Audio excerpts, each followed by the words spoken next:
Very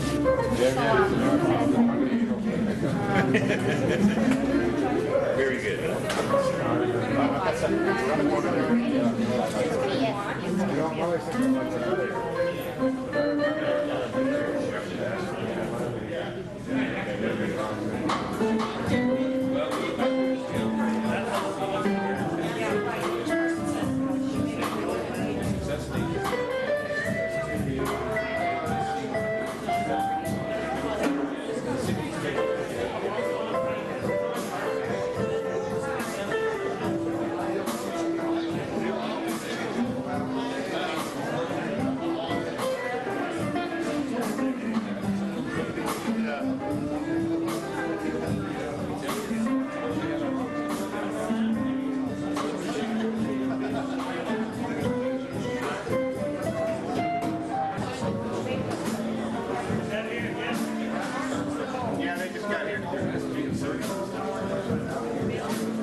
Ladies and gentlemen, on behalf of Council 750, the Knights of Columbus, I say welcome. Welcome to Civic Night 2013.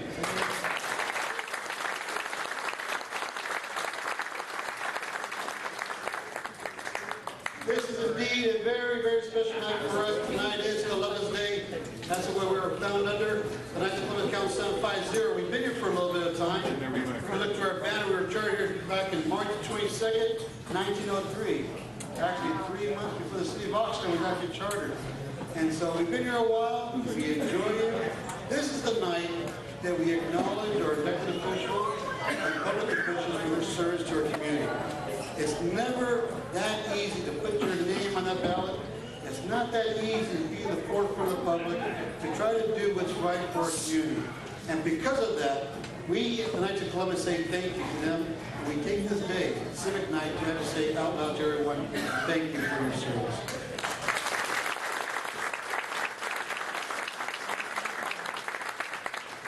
Our reviews, we got to see right here in front of me, Father.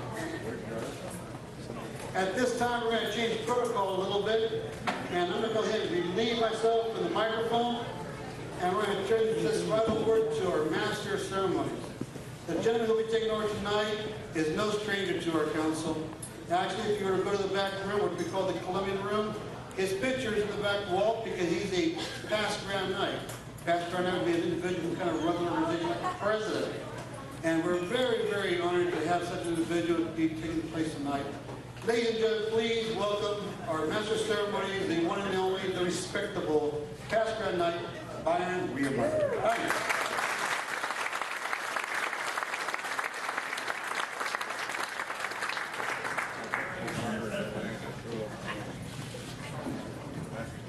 Well, I want to make a disclaimer before we start. I might tell some stories about some people, none of which are true.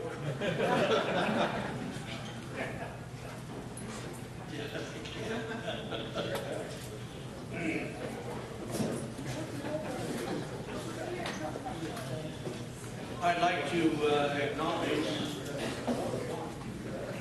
the little jazz band.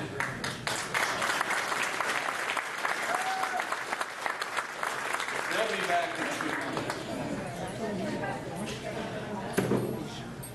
I'd like to call forward Deputy Grand Knight Antonio Patino to read the Pledge of Allegiance. Antonio.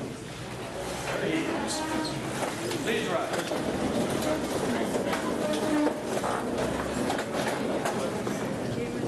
Ladies and gentlemen, please raise the flag and say with me.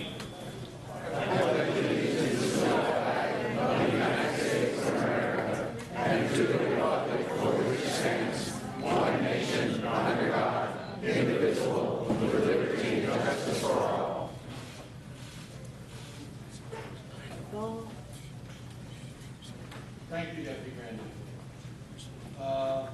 Father Robert Hughes, will you say the opening prayer for us?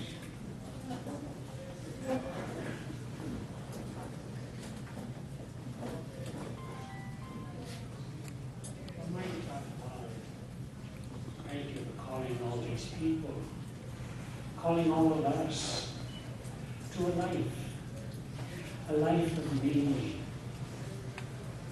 with dignitaries, with the poor. We can learn so much from all our new Pope Francis has given us a good example, I think, wanting to serve, especially the poor. And so we're so blessed to have a meal like this among people. I really have my own way of eating, and I breakfast like a king. And lunch like a prince, and supper like a pauper. And it's very helpful, very, very. And I practiced it for a long time. We're so blessed by the people we have with us, and the people that we have, especially here in Oxnard.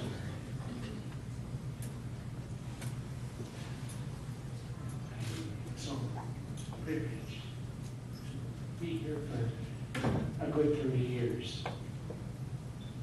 And we ask now our Lord to continue with His blessing as we pray together. Bless us, Lord, these thy gifts which we are about to receive, from thy bounty, through Christ our Lord. Amen.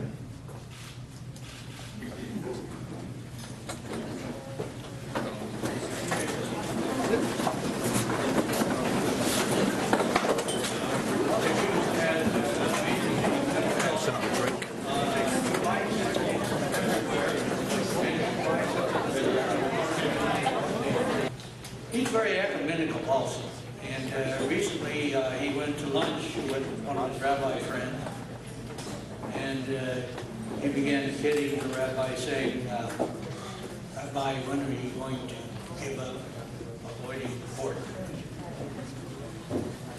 It's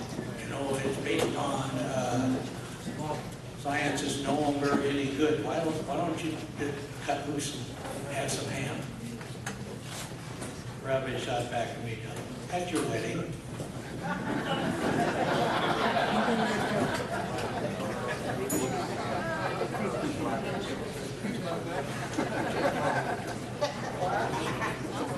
I would like to publicly thank Tom and Barbara Laubacher for filling in for me earlier this evening. My wife was a bit indisposed from her health, so we weren't able to host the cocktail party this evening. So I thank you, Tom and Barbara, for filling in.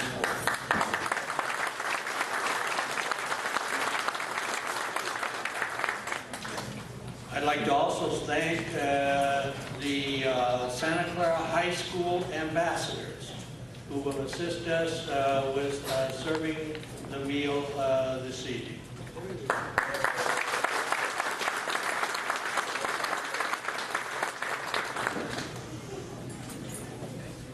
Civic Night has a long, long tradition in Council 750. We have changed the format somewhat this year. We are only going to acknowledge basically elected officials. We used to honor everybody from the city manager right on down to the dog collector. But we're not going to do that anymore. We are limiting it, and you'll be glad to have a shorter program this year. We will only be acknowledging elected officials. I'm honored and proud to be able to be your MC this evening. Without further ado, I'd like to request that they begin serving our meal. Are you ready, Rick? Rick, are you ready?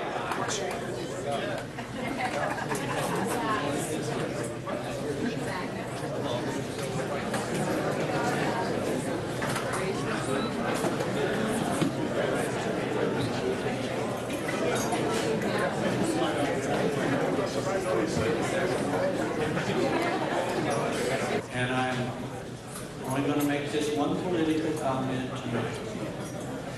It's a couple of proverbs. When a man fights, it means a fool has lost his argument. Fighting is a radical instinct. By the way, that first one was a Chinese proverb. Honor to our fighting is a radical instinct. If men have nothing else to fight over, they will fight over words, fancies, or women. Or they will fight because they dislike each other's looks, or because they have met walking in opposite directions. That's thanks to George Santiago.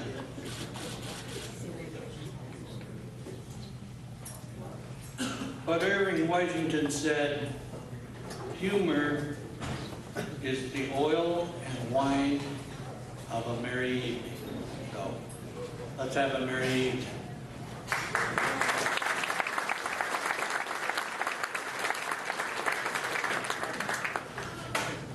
Here comes the Santa Clara High School ambassador.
gives him an X-ray, of course, and he checks him out well, and he said to Al, "Do you drink?"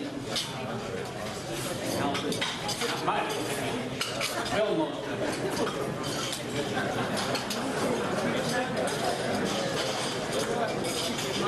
Well, so much for that. Without further ado, Brother Pastor and I, Jim Kaplan.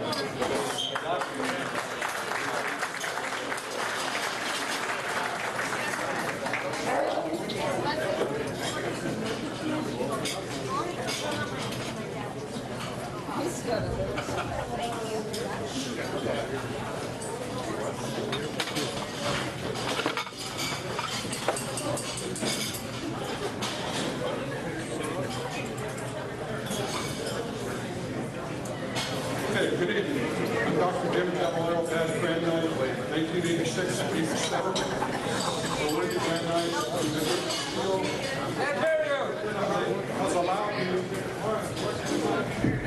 has allowed me a few minutes to share some information with you about the Knights of Columbus that you may not have known. So please continue to enjoy your meal, give one ear to your neighbor, and lend me the other ear. Under the heading of, do you know that the Knights of Columbus last year donated over $167 million to charitable organizations worldwide?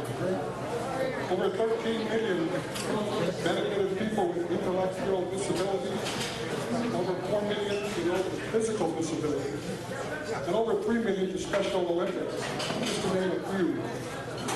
We also donated over 70 million man-hours to charitable events and organizations. Do you know that it was the Knights of Columbus, under the leadership of Supreme Knight Luke E. Hart, that changed the way the Pledge of Allegiance? In 1952, the Supreme Council passed a resolution urging Congress to amend the pledge to include, under God, after the phrase, one nation. Congressman Robout of Michigan introduced into the House of Representatives a resolution to amend the Pledge of Allegiance. That occurred on April 20th, 1953. In the following year, on Flag Day, June 14th, 1954, President Eisenhower signed the amendment into law. So when you recite the pledge, remember that it was the Knights of Columbus that made that change.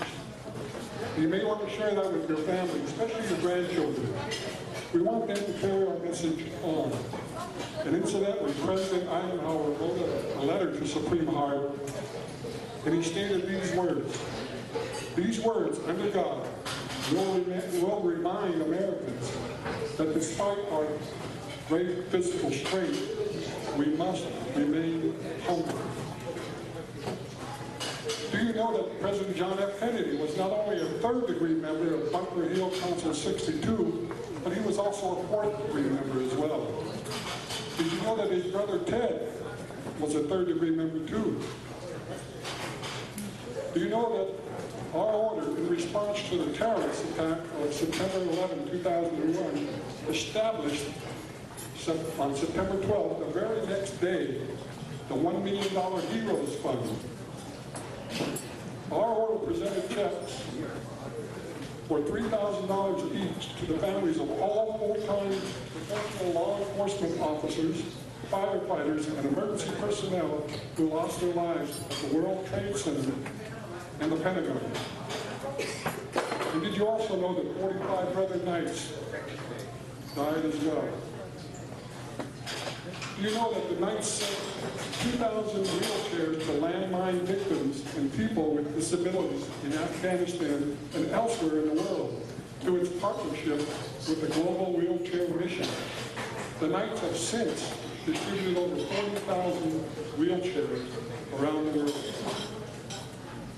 Did you know that our order started with a small group of Catholic men who met at the request of a young 29-year-old Catholic priest named Father Michael J. McGivney? And this took place on October 2, 1881 in the basement of St. Mary's Church on Hill House in New Haven, Connecticut. 4 months after this initial meeting, this group of men adopted the name Knights of Columbus. Today we are nearly 2 million strong worldwide. And each year, the Knights donate millions of man-hours, money to the underprivileged, the deaf, blind, aged, and mentally challenged. Did you also know that Father McGivney went to our Lord at the age of 38 in 1890 and is buried at St. Joseph's Cemetery in Waterbury, Connecticut? Did you also know that Father McGivney not only founded our order, but he left us 3 replacements, his 2 brothers and a nephew? And why is this important, you might ask? All 3 were Catholic priests and all served as supreme chaplains. The first was Monsignor Patrick J. McGivney, who served as supreme chaplain from 1901 to 1928. Then came Monsignor John J. McGivney, supreme chaplain from 1928 to 1939. And finally, the McGivney family completed nearly 70 years of service when Monsignor Finn became supreme chaplain from 1939 to 1960. So when you think of our order, Father Michael J. McGivney, you will remember his brothers and nephews and the role they played in our order as well. Did you know that under the leadership of our Supreme Knight John McDivitt, the Knights became involved in the pro-life movement? McDivitt addressed the 1970 Supreme Council Convention and reflected how Father McGivney decided to call the order Knights, because knighthood had long been equated with the role of protector. McDivitt concluded that the Knights of today must become protectors of life. We must protect right, and we must protect innocence, and we must protect truth. Today I can say that the Knights of Columbus continue to protect the rights, the innocent, and the truth of both the born and the unborn. Did you know that the great Andino, the Sultan of Swat, you might know him as Babe Ruth, joined our order in 1919. It was the same year he hit 29 home runs. Do you know that the most famous coach in National Football League history, Vincent P. Lombardi, was both a 3rd and 4th degree member? Did you know that James Braddock, the boxer, remember Cinderella Man, starring Russell Crowe? And Connie Mack, manager and owner of the Philadelphia A's, along with Floyd Patterson, with a 55-8-1 boxing record, are all members from the Knights of Columbus. So remember, we have some very famous brothers in our fraternity. Do you know that the Knights own the property on which Yankee Stadium stands? Supreme Knight Hart in December of '53 stated that it was the largest check he ever signed. They purchased the land for $4 million. The Knights then leased the land back at $182,000 per year. This is one of many leased back properties that the Knights invested in. Do you know that the Knights have 3 bronze plaques in Monument Park, which is located behind the center field fence in Yankee Stadium? All 3 plaques represent celebrated masses by Pope Benedict in 2008, Pope Paul in 1980, and Pope Paul in 1966. Do you know that the Knights of Columbus in 1971 reached the $2 billion mark in insurance in force?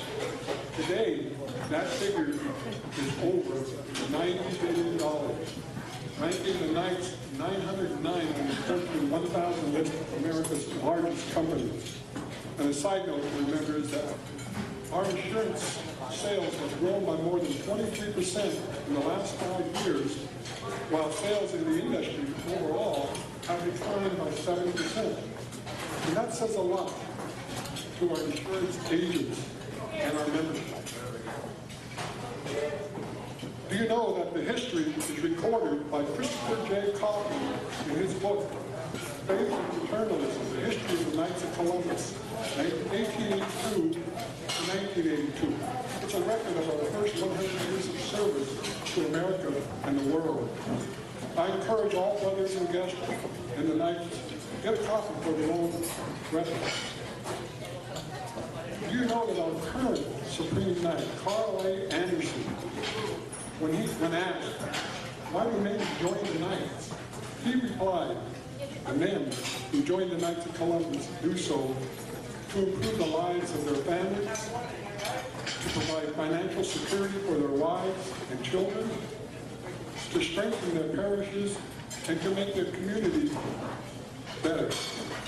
To strengthen Council 750, I encourage each and every brother to ask another Catholic gentleman to join our ranks, so that they will also be able to promote charity, unity, patriotism, and fraternity. Do you know that I am now out of time, and I thank you for your attendance and for listening. Enjoy the rest of the evening.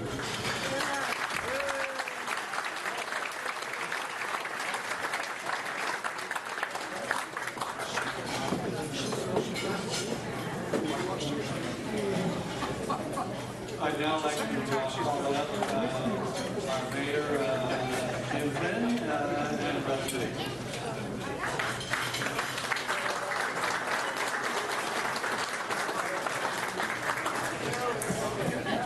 Good evening, ladies and gentlemen. It's my privilege to present to the Oxnard Knights of Columbus a proclamation from the City Council of Oxnard on the 110th anniversary of the Knights of Columbus. Think about that, ladies and gentlemen, 110 years.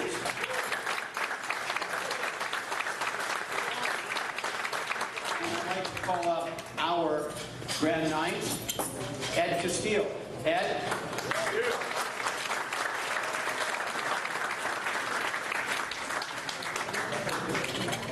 I want to say something about Ed Castillo. Many of you know Ed Castillo because he's been very active in Oxnard government and a community leader. He took over as head of the Knights of Columbus this past year, and he's done such an outstanding job that my understanding is that he has been given the nod to have a 2-year assignment. Is that correct, Ed? Yes, that's correct. All right, let's give him a round of applause.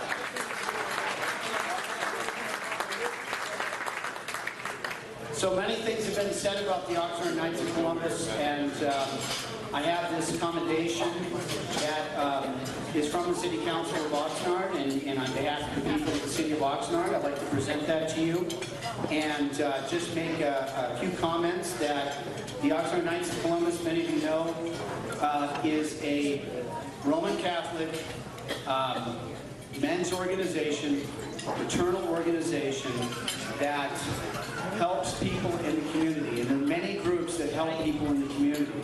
But the Knights of Columbus, I think more than anything else, and I've been a member probably for about, 25 years, I think. The Knights of Columbus has made inroads in this community, have helped people in this community unlike any other organization. And as a mayor of the city, we have to acknowledge the fact that the Knights of Columbus are one of the top service organizations here in the city of Oxnard. So let's just give the Knights of Columbus a round of applause.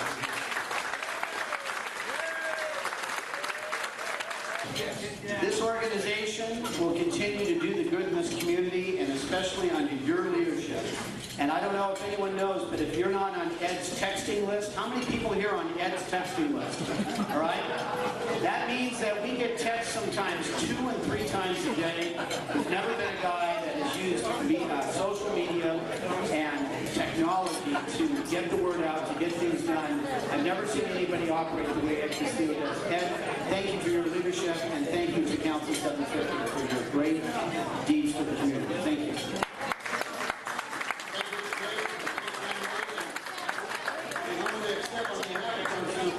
Beautiful combination. We'll put that our little case in the front. It's really, really nice, and we do appreciate the fact that our council, our mayor, the council, and the city company That's going to be second. Thank you very much, Mr.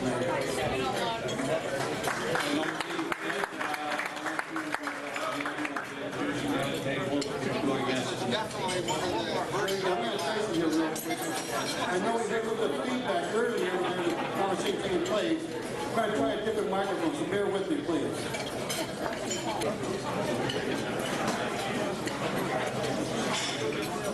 One, two, here we go. Real quick, if I may, I'm not trying to speak a little loud so people in the back can hear me. Unfortunately, we don't have the speakers on the back. We give them the feedback to the microphone. But we do have some people here in the front. I'd like to recognize really quick at our head table. There are not any particular orders, so do not be offended. Do not be offended. But just start really quick. After head table, we'll be hearing from him a little bit. Or he's a gentleman of all gentlemen tonight. He's our speaker tonight. Ladies and gentlemen, I recognize our state controller, John Thomas, with there.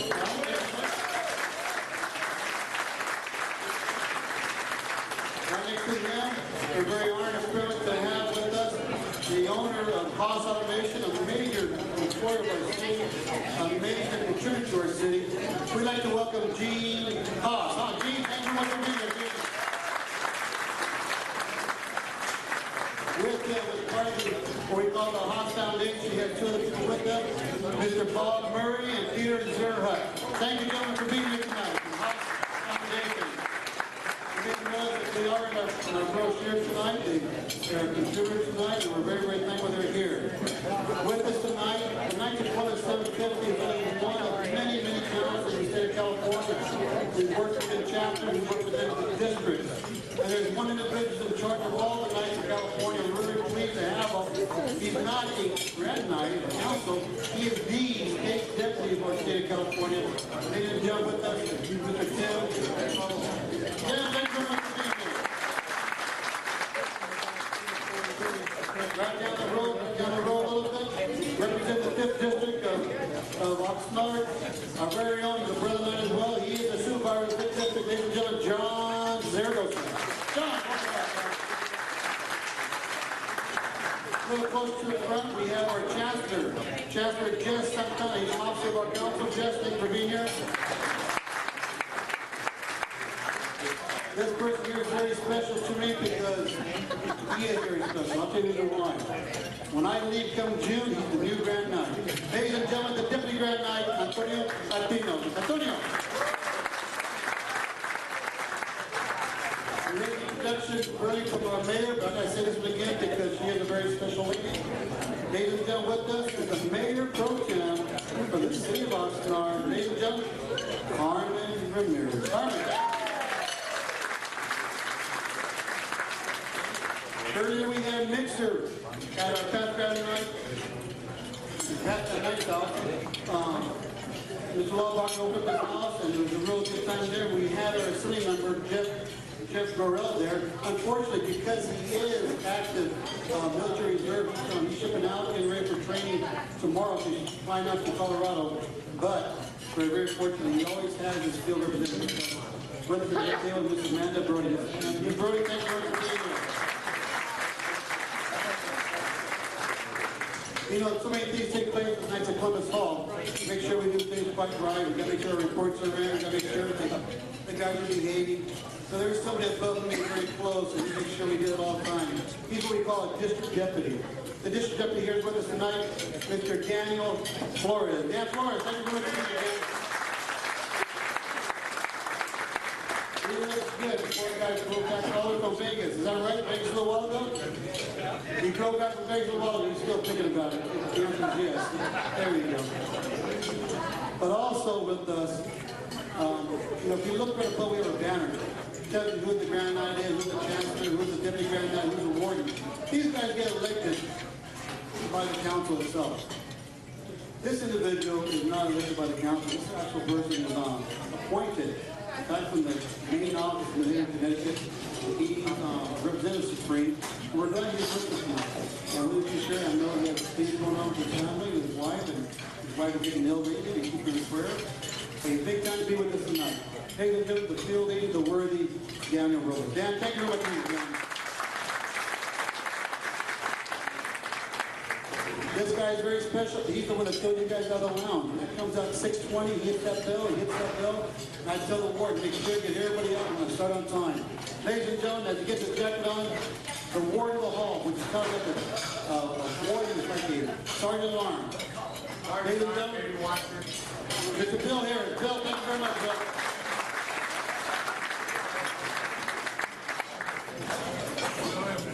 I have a treasurer here somewhere. Where's our treasurer, Carlos? In college, our treasurer, Carlos Samanero, he's making sure we have a pound there. He is. Carlos, thank you very much. I know I'm clearing up the head table that supports technology and guys, they do so much. And the other person is not elected by our council. He's actually appointed by Supreme, a 3-year contract. He does a good job for it. He keeps us straight, makes sure they're balanced. And he does not give up a debit card very easily. He's our very own financial secretary, Robert Ortega. Robert, thank you very much. Last but not least, those are due to our hall, those pictures in the back room, those are the foundation of Council 750. They are indeed the past grad nights. They are indeed the rock which allows us to go forward that we do. Without the history, without the teaching, without the guidance, we're not very much of council. They're very, very much involved. They care and respect this council. They are indeed the walking icon for our council. At this time, I'd like to ask the past grad nights to please stand and be acknowledged. Past grad nights, thank you very much for your service. Past grad nights, please stand up. Past grad nights, thank you very much.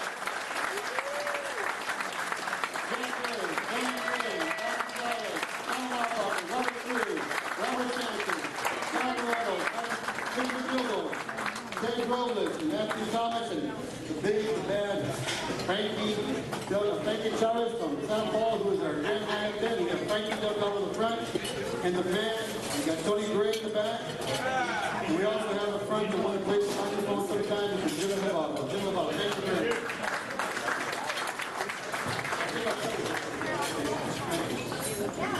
Thank you, Mr. Grand Knight. I would like to acknowledge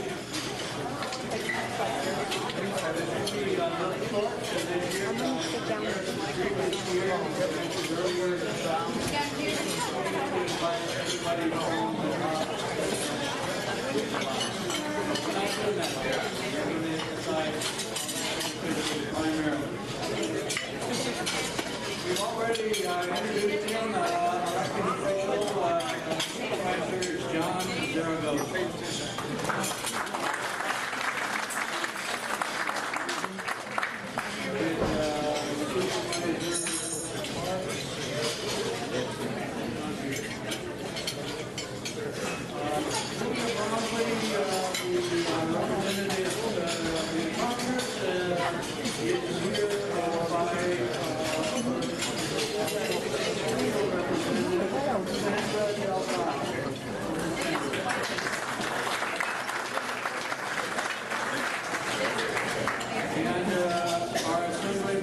Jeff Correll, who will introduce you. This evening, having taken up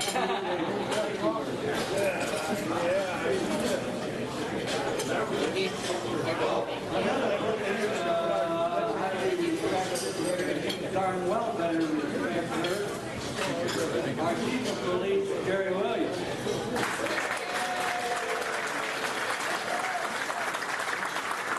Would you like to introduce your officer?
Councilperson Dorina Padilla. Proves you that money doesn't buy an office.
I am your state chief fiscal officer, so let me take a moment to describe the responsibilities as state controller. So I am the state's accountant, I am one of the state's fiscal auditors, I am the state's tax manager, I handle the state's disbursements, multiple disbursements, I handle unclaimed property, which I will go over in a second, and I represent my different boards and authorities. So let me talk quickly about what unclaimed property. How many of you have collected unclaimed property from the board of administration? So about 90. So I want to help you with your some of your fundraising. So I ran a list of some of the people that showed up. We didn't get a comprehensive list. Then I don't want to spend a lot of time running through it. I just want to use it as examples. So for those of you who I call out and it doesn't affect your money, please tie. So for Perillo, there are 7 matches, including one for $1,660. For the insurance cap, First Dominion Mutual Life Insurance in Oxnard, California. Jason, I don't think it's yours, but there's 7 matches, including $423 from the California Savings Plus program. Gary Davis is paying you one of the matches. There are 277 matches. Obviously, that's a ton of things, so there's a good chance most of them are not yours. But there's $500 in escrow check deposit / disputed from Malibu Escrow Corporation in Oxnard, California. The city of Oxnard, we have 17 matches, including $1,437 from California Medicine. In Curry County, there are 17 matches, including one for $1,440. Stantec, Knights of Columbus, it may not be this lot, but there are 18 matches for Knights of Columbus, including $677.50 from Bank of America. Oxnard School District with multiple matches. My good friend Dan Goodwin and Curry County Assessor. Dan, this is the office. One match for $8,479 from CPS. The Curry County Treasurer, there are multiple matches in the Curry County Auditor. So for those of you who are not familiar with unclaimed property, it takes place like this. So there's a law in the state of California that says after 3 years, if a business owes you money and has not returned that money to you, that property will, this is a legal term, escheat to the state of California. When I became your controller, I was called into court because that program is so badly operated. So I asked the judge to give me an opportunity to fix that program. So under former Governor Schwarzenegger and the former legislature, they passed my reform package. So in 10 years prior to my service, the state of California had sent out a little over 1 million notices. If the old law had persisted during my 7 years as controller, we would have sent out 500,000 notices telling you that the state of California was in possession of your money. But since my reform package was passed into law, we have sent out 7.5 million notices to Californians saying we have your money. But more recently, I have returned $2.5 billion with a B of your money to Californians, 178 billion.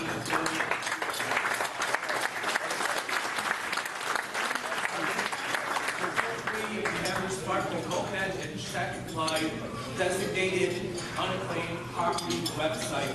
It is claimit.ca.gov.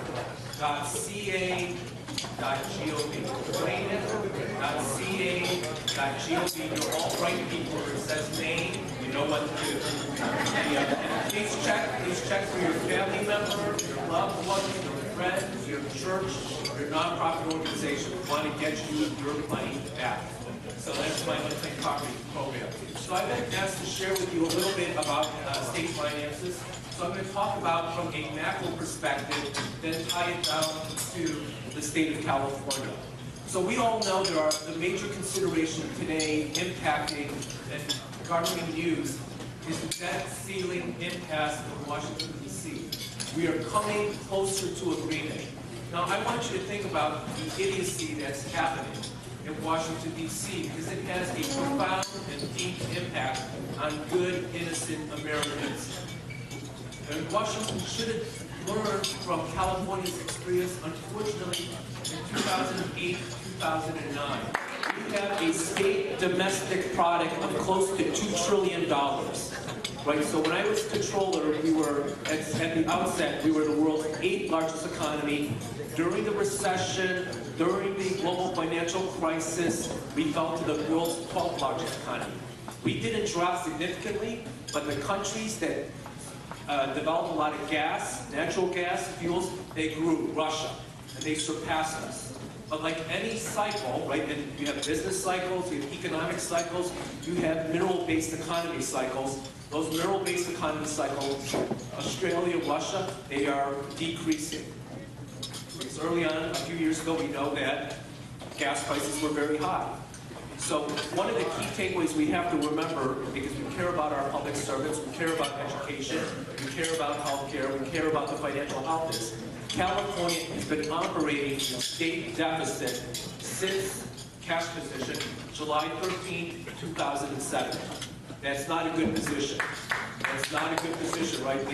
We know we've been operating on borrowed money. You don't want that for this lodge. You don't want it for your individual finances. You don't want it for your businesses. You don't want it for your church. You don't want to be operating on borrowed money. So California has been operating on borrowed money since July 2007. Now, I want you to think about that relative to the rest of the context, because that's before the national recession began. California had financial troubles before the national recession began. And it began in the winter of 2007. The unemployment rate in our state, anybody remember the unemployment for the winter of 2007? 11. Somebody said 16, a little high. Anybody else want to guess? 11. 10. Somebody said 12. So the last 2 months of 2007, November 5.7%, December 5.9%, 2007. Now what happened in California is that we proceeded to lose 1.34 million jobs in this state. So the unemployment rate went up to 12.6%, we adjusted later to 12.5%. So for the last 4 months of 2010, California's unemployment rate was 12.5%. So I'm going to tie the budget all together for you, the state finances. What's the largest source of state, and I underscore state tax revenues? What's number one? Good, Carmen knows it. Personal income taxes. It's over 50, it's actually over about 60% of the state revenues, general fund revenues, personal income taxes. What's number two? Good, sales taxes. We've got a really smart crowd here. Now this is where people get it wrong most of the time, but let's see if you get it right. What's number three? Corporation. Good, somebody got it. Corporate tax. Most people say, actually most people usually guess at the beginning, real estate tax. That's a local tax. So income taxes, sales taxes, corporate taxes are the big three sources of revenue for the state of California. Now it's clear how you get in trouble. So if 1.34 million people lose their jobs in California, What happens to income taxes? They tank. What happens to sales taxes? They drop, right? Because if you don't have money, you're not going out to Coffee Bean and Tea Leaf or any other place as frequently. And if you're not shopping at Macy's, right, their corporate taxes aren't doing as well. So our tax revenues drop precipitously. Now, what do we spend the most amount of money on for the state budget? What's number one? Education, very good. Anybody know about what percentage of the state budget? That's 65, not bad. 52%. 52% of the state budget, 51 to 54 to give it a year. So, what's number two? Somebody guessed prisons, that's number three. Pensions. Pensions is a subcategory of all the areas. Public safety is part of corrections for number three, and then the state of local. Services. It's healthcare and welfare, and most of it healthcare. A huge chunk of it is healthcare, right? So, and all of our ages is headed in one direction. So you know where healthcare costs are going to go in the future of the state of California. So the big three: education, healthcare and welfare, corrections, and what's also increasing, debt service. Also increasing debt service. So here we are in 2008, 2009. You have the real estate foreclosure crisis in California. You have the global recession, or not entire globe, but huge chunks of the world in recession. America definitely in recession. And then third, you have the financial crisis, right? All those things happening. And so California's financial situation is desperate. So I had warned the governor and legislature that California was running out of money. So if you remember, back to Washington, D.C., California in 2008, Governor Schwarzenegger is in major political battles with the legislature because it used to take 2/3 to pass a budget, and it was very difficult to get the last 3 or 4 votes. And that budget was the latest signed budget in California history, 100 days late. And that budget was so bad, it missed by over $16 billion. So part of the debt that Jerry Brown is working on and others is that was one of many years where they missed the budget terribly. Now, one of the things I always try to tell the legislature is it's more than the budget. I've talked to a number of you who are in small business. We know that cash is king. Cash is king, right? You can have a budget, but what's real is the cash to pay the bills, the cash that comes in. So come 2008, the governor signs the budget, and I say, don't sign the budget because it is signed during the midst of a recession, and it's not going to make it. Now, they're upset with me in Sacramento by challenging the budget. 2 weeks later, right, I tell you I post the state's financial information every month. The next month, October, we're already $1.2 billion off the budget. $1.2 billion. It has real consequences. Then I start trying to get into the media to tell all of you that we're going to have dire consequences, and I'm the state's cash manager, right? I'm the last person to try to protect California's financial health from the government perspective. So come January of 2009, I have $2.7 billion in the state treasury to pay $10 billion worth of bills. Imagine you being me. I have a lot of people yelling at me, right? What's going to happen? So I warned the state, tried to, that I was going to hold back your tax refunds, right? Didn't make me popular. But at the end of the day, I was trying to do what they're trying to do in Washington, D.C. today.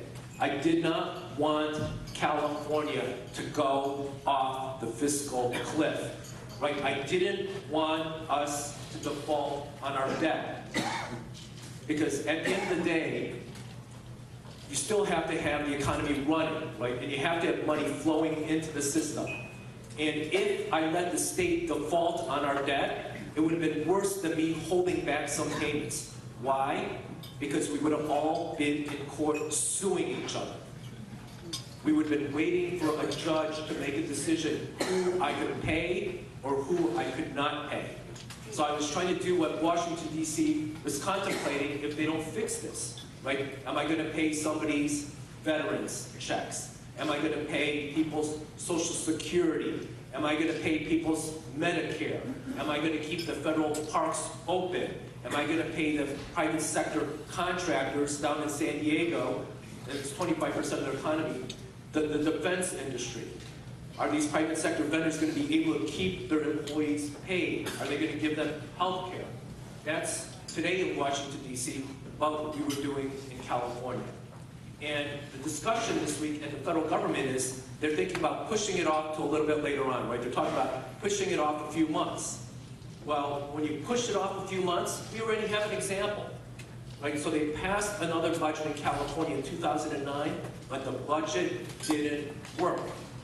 And so I kept warning people in the state of California, I'm going to have to try to do more things to make sure that we didn't have a fiscal collapse, right? Because it would have changed the whole idea about California, right? California is an idea. It's that we're special, we're innovative, this is the place on this God's land, God's earth, that we can make dreams come true. But can you imagine California's narrative today if we went off the fiscal cliff? Right? People were calling us the Greece, right? Even though technically you can't file for bankruptcy as a state, they were calling us the bankrupt state. And I wanted to make sure we never became the bankrupt state, because it's hard to change that image once it happens. But a few months later, I was at the last step where I issued $2.6 billion worth of IOUs, 400 to 450,000, 450,000 different people and corporations to keep California afloat. This is how close California was from financial collapse. Come that month, I had a massive payment due to the education community. We have some terrific educators here today. Education is the #1 payment priority under the California Constitution. The voters make education #1. However, what you're trying to protect against is default on debt service. And California makes that #2. Every other state that takes on debt makes it #1. So come July of that year, my staff had been working for over about a month with the education community. And the education community is diverse. You have the PTA, you have the School Board Association, you have the School Administrators Association, you have the Teachers Union, you have the school employees, and we were trying to make sure none of them sued the state of California if I held up payments. So we said we may need you not to get paid timely. In fact, we definitely need you not to get paid timely. I said we need you to wait 10 to 20 days until we have enough cash to pay you. Now, tell us which school districts are in deep financial trouble, and we'll make exceptions so that we get them, because we don't want them to go into bankruptcy in the interim while we're making debt service payments. So we worked that out with them. And frankly, how we got through this difficult financial period, the education leaders were terrific to try to keep California's finances alive. So we were able to hold up on the education payments to make the debt service payments that month, plus my issuing IOUs. That's how we got through that difficult period. That's what we're witnessing in Washington, D.C., if they don't come to some agreement on the debt ceiling impasse. Now, it has a huge impact, because if this debt ceiling impasse persists for the remainder of this fiscal year, we're looking at an annualized loss decrease in the nation's GDP by about 2.8%. That's rather hefty. That's really hefty, right? That's pretty close to sending America back into recession. And we haven't recovered, right? We haven't recovered strongly. We've lost 1.34 million jobs. California has picked up 820,000 jobs. We've recovered 820,000 jobs. Now, it doesn't feel all that great, but compared to others, California has the second best recovery today in the United States of America. But the jobs have changed fundamentally. 1/4 of those jobs are in the restaurant and retail industry. So a lot of people are working at positions that do not pay them the same wages and benefits that they had in their prior position. So that's why we really need Congress and the president to act bigger, think like Americans, think about in our best interest to make sure that we can get people who are struggling, get this economy headed back in the right direction. Now, this is the thing that we have to check on.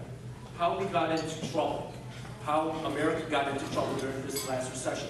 How is this different? If you look at the 6 major recessions after the Great Depression that were dramatic, my staff is telling me I have to catch a flight, so I'm just trying to keep it in check. You had a V-shaped recovery, right? Some of you take economics. So when you go deep into a recession, you come quickly out. That's what we witnessed with prior deep recessions. Now, what had happened in the past was it was the real estate industry, construction industry that pulled America out. What's different this time, of the 13 major industries, real estate is next to last in recovery. And what hasn't recovered, even though slightly increasing, is government, right? Government has so much debt that it's not a positive contributor generally to GDP. It makes a lot of contributions, but it's negative. So what has to happen is we need America's balance sheet all across the board to fix itself. America has borrowed too much money, and we can't point fingers at each other, right? We ought to stick the fingers at ourselves. Every sector of America has borrowed too much money, and that's how we got into trouble. We over-levered. So if you look at government, federal, state, and local, we have to pare down debt. The private sector, especially the financial industry over the last 2 decades, has borrowed a lot of money, and they have to drop their leverage. Consumers, right? We have a lot of people not in a secure position. They borrowed a lot of money, and that's how we got into financial trouble.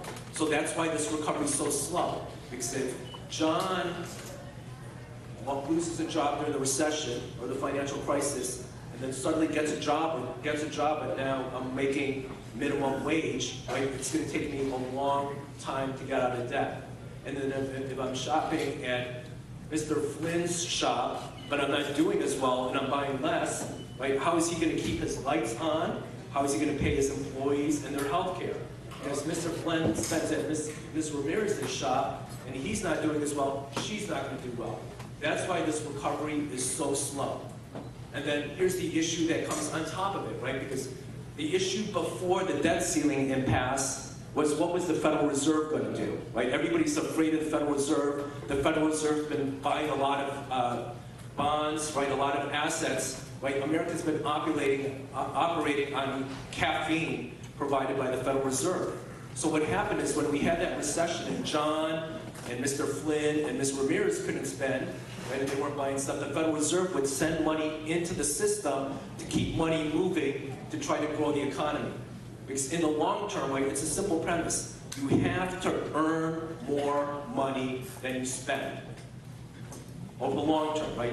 Student loans or some other things, it's okay because you're increasing your knowledge, you're increasing your investment opportunities, right? You can do more.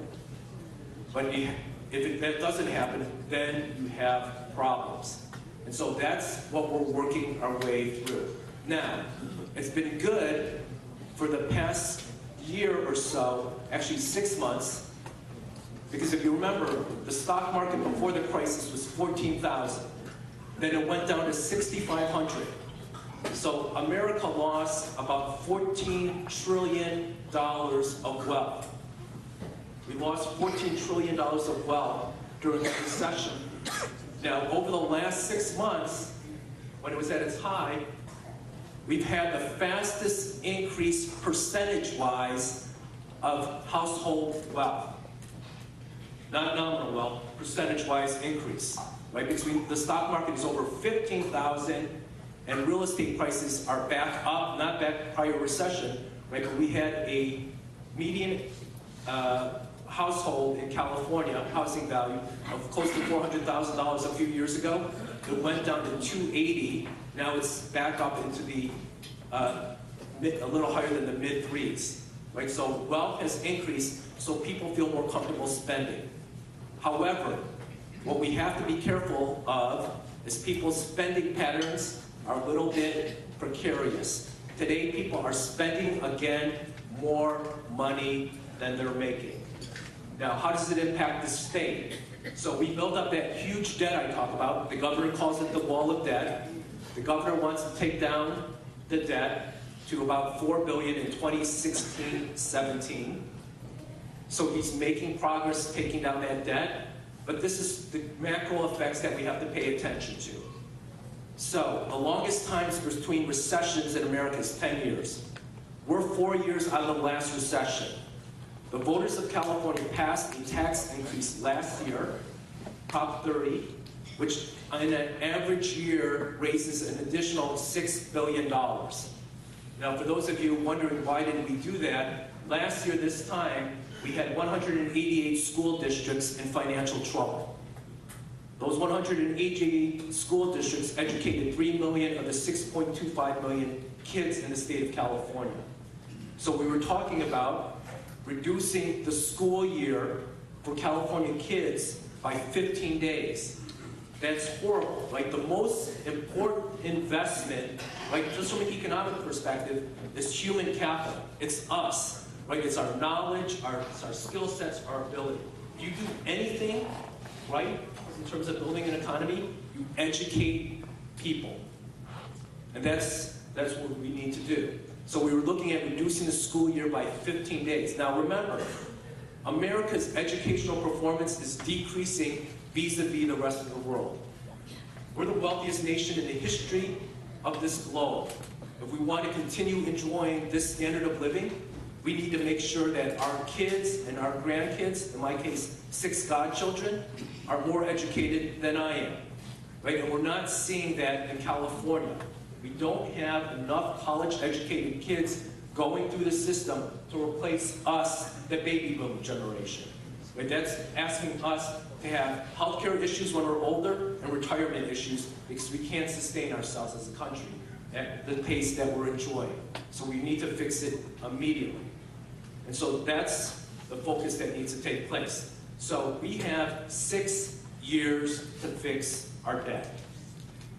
Right? I'm telling you because I want you to tell your legislators to make sure we get this right, because that tax expires in 6 years. In addition, while we have budget surpluses for what's included, the budget needs to also include now payments to healthcare and pensions. Right? We need an additional $6 billion in contributions. We don't want a $12 billion problem 6 years from now. So that's our challenge. Let's work together. Let's figure out how to grow the California economy. Let's educate the heck out of our children and compete in the global economy. Right? We have to now be more worldly. In my lifetime, and I'm 51 years old, in high school, America was 1/3 of the world's GDP. Today, we are 1/5 of the world's GDP. What we ought to think is this incredible opportunity. We want our kids to learn Spanish. We want them to learn Arabic. We want them to learn Mandarin. Right? They can go out, and China, for instance, has water and food issues. We have a vibrant agricultural community here in Ventura. Let's be smart.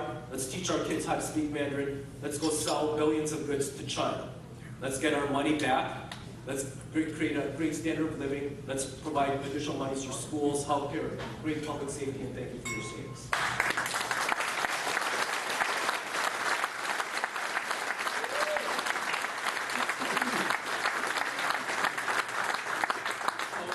Anything is, and I just want to take a moment just again to recognize Jason, and I have 2 buddies that I used to play basketball with, Fury and Mark, the great basketball players. And I confess and I apologize to Mark for all my hacking when I tried to guard him in basketball.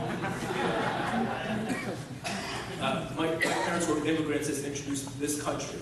So my dad came to this country with 3 shirts, 2 pairs of pants to learn his 5th language, which is English, to get his PhD in chemical engineering.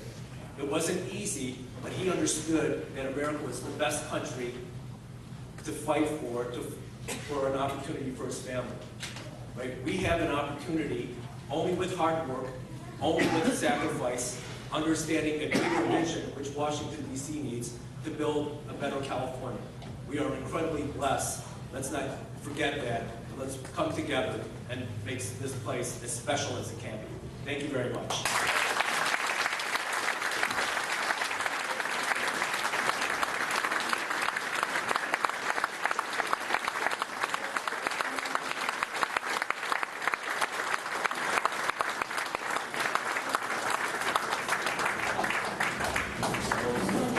State Controller, if you don't mind, stay with us a little bit.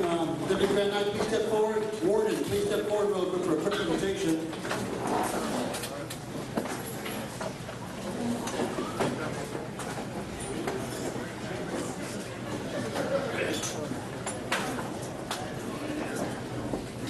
It really is indeed to have our State Controller with us tonight to share such beautiful words. I know you're in a time limit, but you grace us with your presence, your words, and your overall persona is something we'll never forget here at Council 750. And I ask the officers and our Financial Secretary, Chancellor, Deputy Grand Warden to step with us as we present this to you.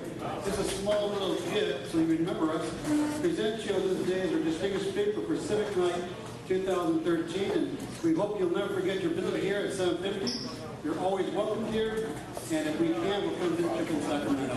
If that, we keep it for a minute. Ladies and gentlemen, take your shots on.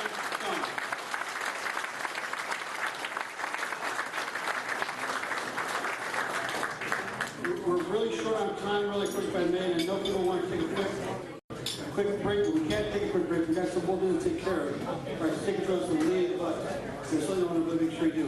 Warden, make sure you escort it back up. We've gone to the far side. Here at 750, we work these events. Now I'm going to bring all of us together for our public officials to say thank you. But also this serves as an opportunity for us to raise a little bit of money to help go back to charity.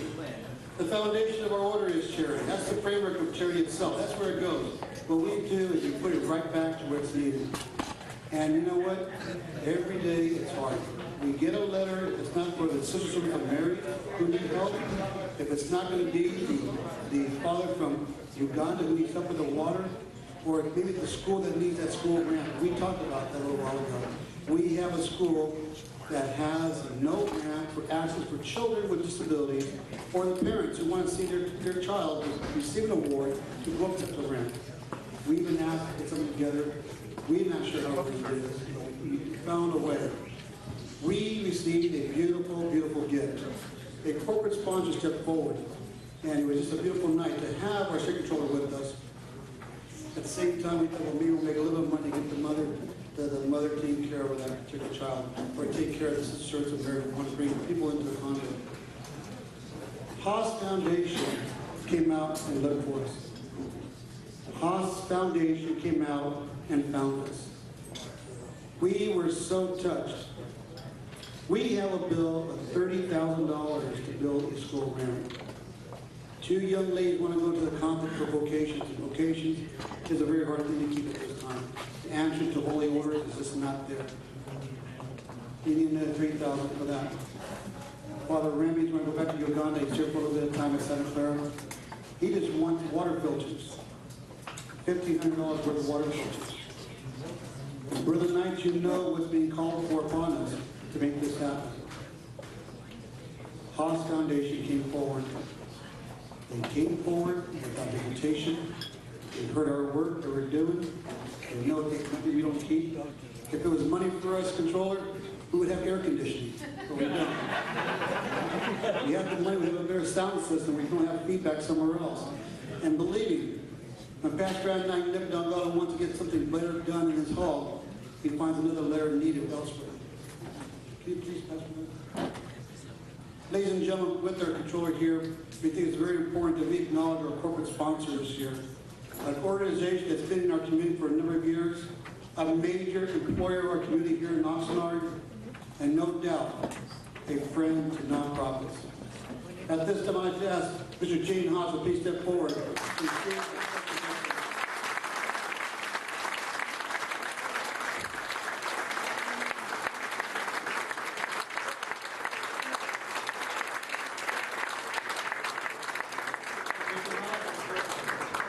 A small little gift from Council 750 in appreciation of your support in the name of charity. With the Knights of Columbus Council 750, changing the lives of many for your generous contributions presented this day, and our words are very sincere. The work of the Knights of Columbus is very sincere, and we're very loyal. We'll never forget this gift, and you'll always have a place here if you'd like to come back and see us again. But we definitely say thank you for your generosity, your work for charity, and we look forward to our working relationship with you. Ladies and gentlemen, this is Gene Haas.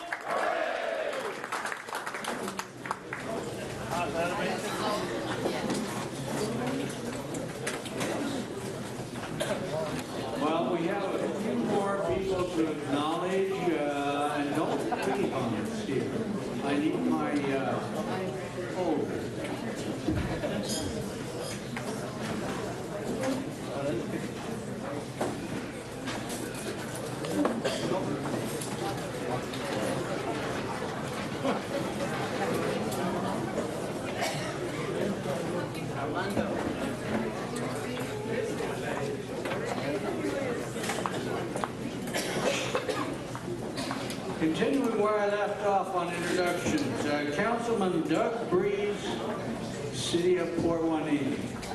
Where is it?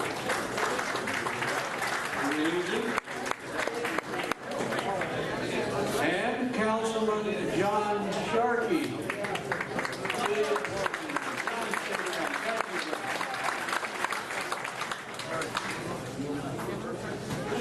Oxnard Harbor Commissioner Jason Hodge, I think we lost him. Oh, no, he's here. Thank you.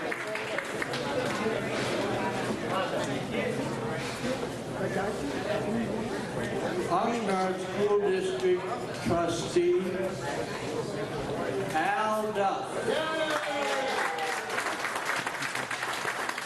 And his wife, Trixie, is here. Oxnard Union High School District Trustee Gary Davis.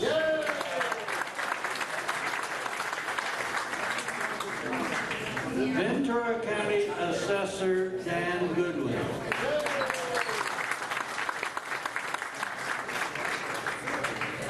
Ventura County Treasurer Steve Hens is not here because he's at the doctor game.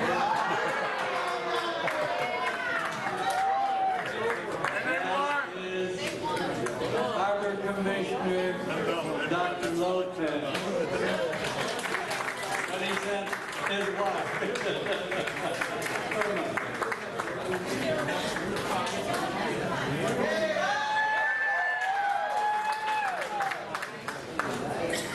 And the final person I have on the list is Ventura County Recorder Mark Lund.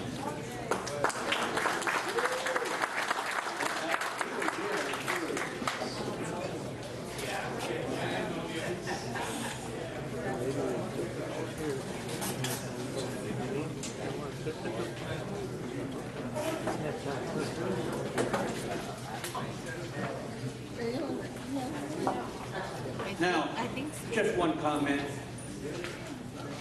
The treasurer, John Chung, came down to talk to us. He's running for state treasurer next year. Remember, he sounded to me like a man who was able to get things done when they needed to be done without waiting on the legislature even. So remember that when you go to the polls station. That was a non-political statement.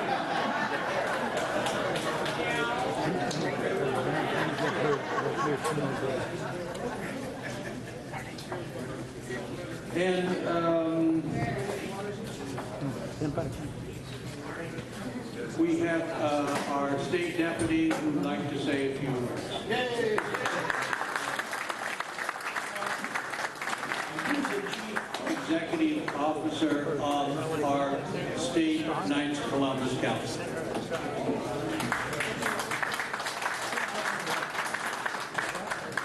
Is that the star? Worthy Grand Knight, Honorable Mr. Chang, who left unfortunately, Brother Knight's late, lovely ladies. I want to thank you for having my wife Stephanie here tonight to participate with you. Your hospitality and goodwill are welcome. They show your good standing with the Knights of Columbus throughout the state.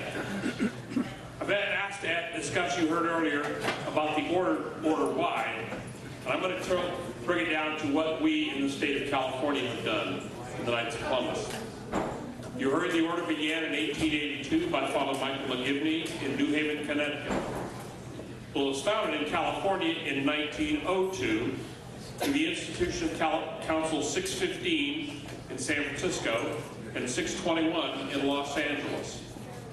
But that didn't make it a state council. It was then, by the efforts of Joseph Scott, the first territorial deputy, and later state deputy, to make the state council when Oxnard Council 750 was instituted. He said, quote, "I selected Oxnard Council as the most likely place to get immediate results. It was a rich farming community with a large number of old California pioneers unto the third generation, and with very zealous and enthusiastic acting pastor, Father Laubacher, who was of immense help to me. So the first state convention was held in 1903 and had 2 delegates from this council, Charles Donlin and Louis Brandis. Charles was elected the state treasurer and Louis was elected the state warden. Charles went on to serve as 3 terms as state treasurer and then elected state deputy for the Columbian year 1906-1907. Now, the 25th Supreme Convention was held in Los Angeles in 1905, and Oxnard Council, again, led a parade of knights through the downtown of Los Angeles with a group called the Rough Riders, led by Captain Charles Donlin and Lieutenant Adolfo Camarillo. Joseph Scott was elected Deputy Supreme Knight at that time, but he declined due to work issues. But don't forget, he was later elected Supreme Knight of the Order. The Order grew until 1915. It consisted here in the state of 39 councils. And in August of 1921, the 41st Supreme Council Convention was held in San Francisco. And in July of 1929, the state had 100 councils. Now, the first youth program that we know about, the Squires, was started where? In California, by Berkeley Council in 1919, and made a state program. It was sent via resolution supreme in 1922 and approved for a supreme program in 1924. One of many programs initiated by California Knights and made international by the order. The others being the American Wheelchair Mission, etc. Tepeyac Council, 2635 in Los Angeles, was founded in 1927 by those fleeing Mexico because of the religious persecutions. And in 1945, the state council level was down to 90 councils because of problems in the order worldwide, not just here in the state.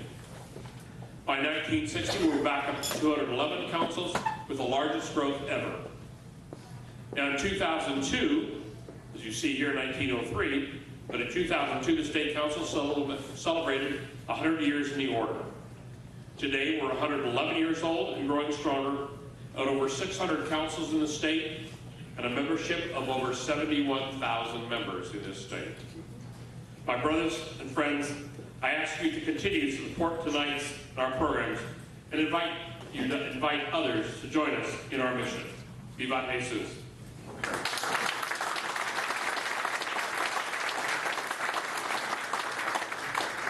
One piece of information. Up here on the dais, there are 2 books. The first is 70 Years of Order in the State. The second is the remaining 30 years. If anybody would like to look at it, I marked in both of them with a little tag, Oxnard Council, for those number of years, if you want to see the history. But don't take the books, please, they're mine. Thank you.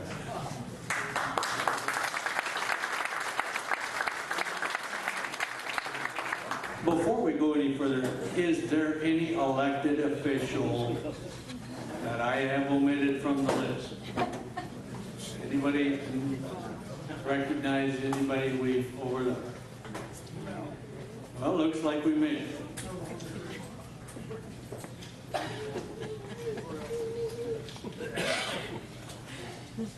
Father Hughes, I think it's time for the closing prayer.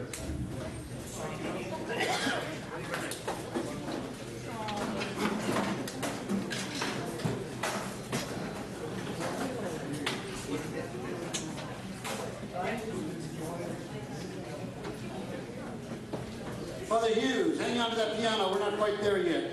If you want to put your fingers over there, you may do so. Get them warmed up. Then, if we can, real quick, before we go, we acknowledge the Haas Foundation. But there's some other sponsors we have here tonight that I want to be sure that we all take notice. All of you do have some programs in front of you. These people took the time not only to be here tonight, but they also took the time to contribute to tonight's event.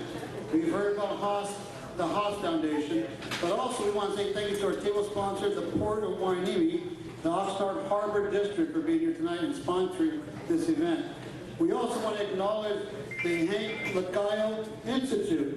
Mr. Hank Lacayo had to leave a while ago, but he is also a sponsor of the city. We want to make sure we acknowledge his efforts there at Cal State Channel Islands. We look at your program. We're very thankful not only to have him as a brother tonight, but also as a council member of our city. Brian McDonald was a very generous sponsor of the season. Councilman, thank you very, very much. We appreciate that. Also, John Zaragoza, our supervisor of the 5th District, sponsor of the city. Thank you very much. Carter Ramirez, our Mayor Pro Tem. Also, Karen Zeller from REMAX. We have a very beautiful contribution that came from the law office of Shermer and Drain. They're with us tonight. We want to say thank you very, very much for being here. We appreciate you. We look forward to our working relationship with you as well. Thank you. BG's Cafe, owned by our own brother tonight, Jose Rodriguez. He's still here. Jose's still here. Jose Veronica, thank you very much. I think Jose said you show your membership card, you get a discount. 60%. That's what I call a generous brother night. 10? I think it's 10%. I sometimes get ahead of myself. Sorry about that. Mr. Bert Perello, thank you very much for explaining. 3 tables tonight. Thank you very much, Bert Perello. We heard the music tonight by the big little jazz band. That's Richard Ceros and Marion and the whole group. Thank you very, very much. They've always helped us. Sometimes we'll make enough money at the door, and we don't have anything to give them. And he says, "Oh, it's okay, don't worry." And when we do give him money, he gives it right back to us. And he's been a very generous, and that family's been very generous to us. I want to say thank you very much to them. Also, we want to say celebrate our portable table sponsored by John Hunter. John, are you still in the house, John? Yay! There's John. Wave it back, John. We don't always get round tables, so don't be impressed. Sponsors, Bert, don't be impressed by the round tables because we don't do round tables. But John helped us out tonight. Thank you very much, John. Nancy's Bakery helped us out. We had a recent fiesta at St. Anthony's, and Nancy's Bakery came through. Castillo's meat market came through for us as well. And Krause's Mexican-American food came through for us and helped us out as well. Again, special thanks to Tom and Maura Laubacher with their mixer this evening. Thank you to the ladies who helped put this event together. They helped us escort people together. I hate to tell you, the ladies came in early. I'm going to tell you, well, all these members are at. These ladies came and cleaned our hall because we, the men, didn't do enough of the job we should have. So the ladies really came through. Ladies, thank you very, very much. But also, real quick, I want to say thank you to the people who put the food together, the kitchen crew. Ladies and gentlemen, the kitchen crew.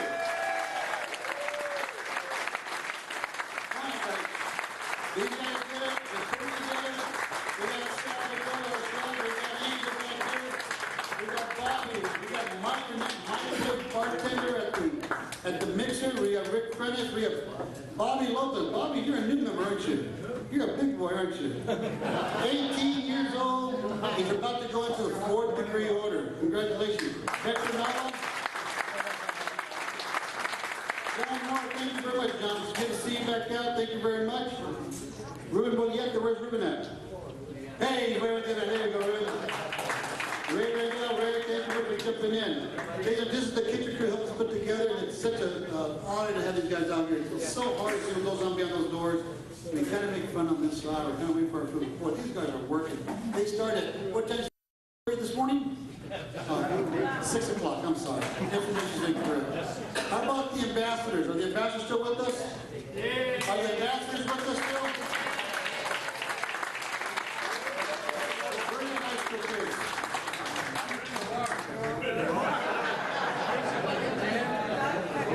Chief Williams did not hear that. The kids are not in the bar. We don't have a bar. We have a lounge. That's what it's a lounge. Okay. Ladies and gentlemen, the ambassadors of Santa Clara High School.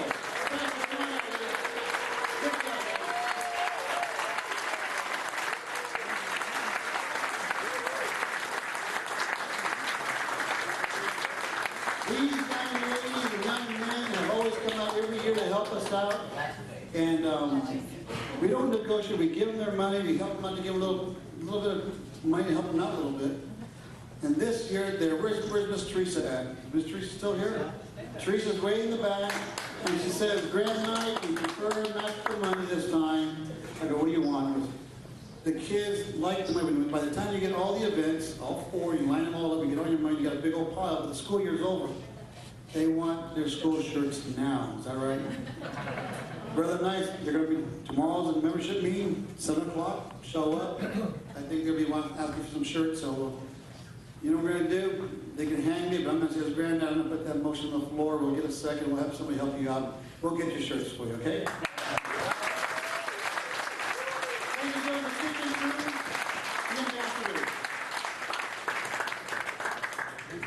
And before we go to prayer, Father, I'm sorry, we're almost done. District Deputy Danny Flores, you want to say a few words?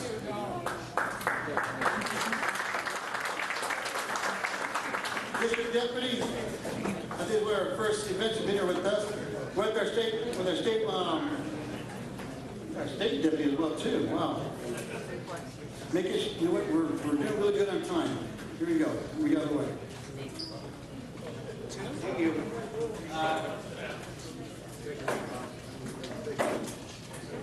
To get this award is hard work for all the members and officers of this council.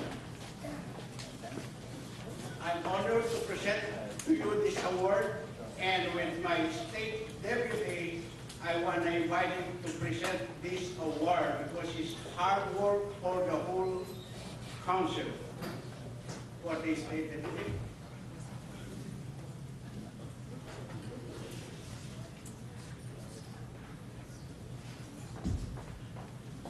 Worthy Grand Knight Edward Castillo, it is my honor and privilege to present to you what we call in the order a Double Star Council Award.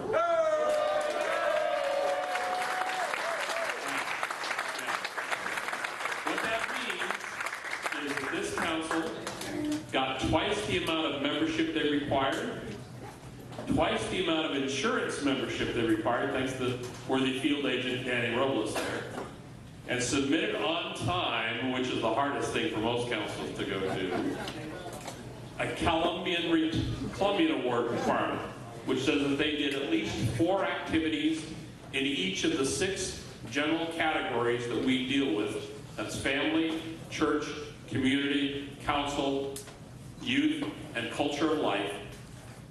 And they did those activities and submitted that report by the end of June. Then there are 2 housekeeping rules they have to do too, and there's a couple of reports they have to submit, which we won't talk about, but they did those. So, Worthy Grand Knight, for you, this award. Thank you.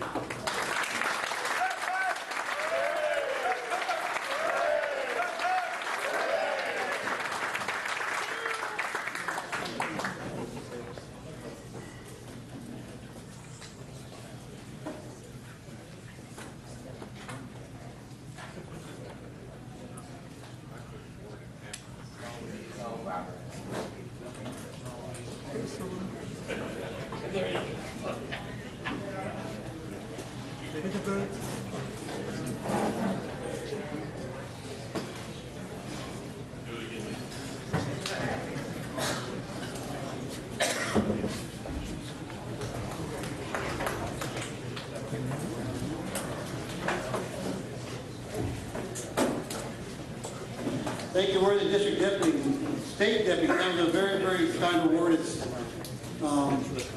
very humbling. We accept this not by the Grand Knight. This is humbly accepted on behalf of Council 750. There is no one person here at all. Everybody knows it's an effort like everybody. Everybody does it.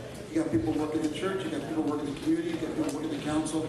Everyone's doing it. So it's not a one-person show. And I'm going to say this now if I can. You're all invited to a special dinner June 30th. Mark your calendars now. June 30th, it's a Monday night. We're going to start at 6 o'clock. We're going to have somebody at you. We're going to have some music. Call in sick for the next day. Because at 12:01, I'm taking out this jewel, giving those keys to that young man over there, and I'm out of here. Thank you very much. I appreciate the award, State Deputy, District Deputy, and I guess we're closing out. Thank you. Not just yours. He knows from the induction ceremony, you can't get in too big a hurry to take over for this town.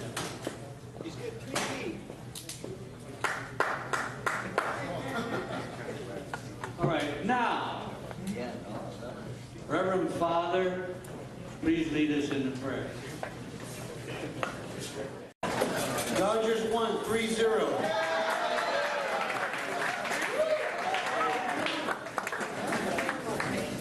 Almighty God, we give you thanks for all our city leaders and participants in the legislature. All the benefits we have received from your bounty. Through Christ our Lord. Amen. Father Matt Thomas.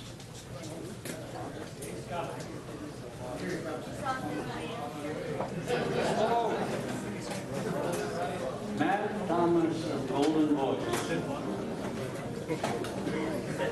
And humorous stories as well. But tonight, a patriotic song. Thank you, Pastor Knight. Good evening, everyone.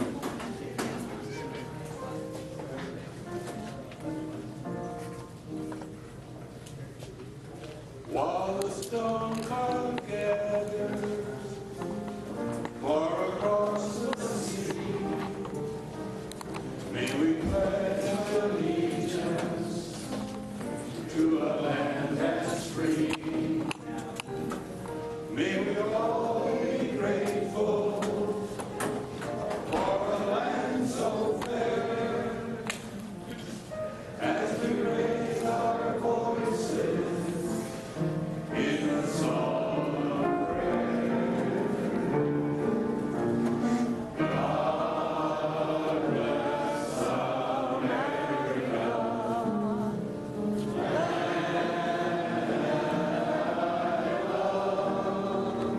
stand beside her and guide her through the night with the light from above.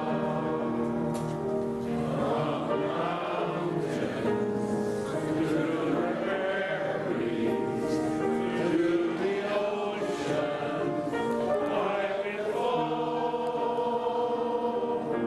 God bless America, my home sweet home. God bless America, my home sweet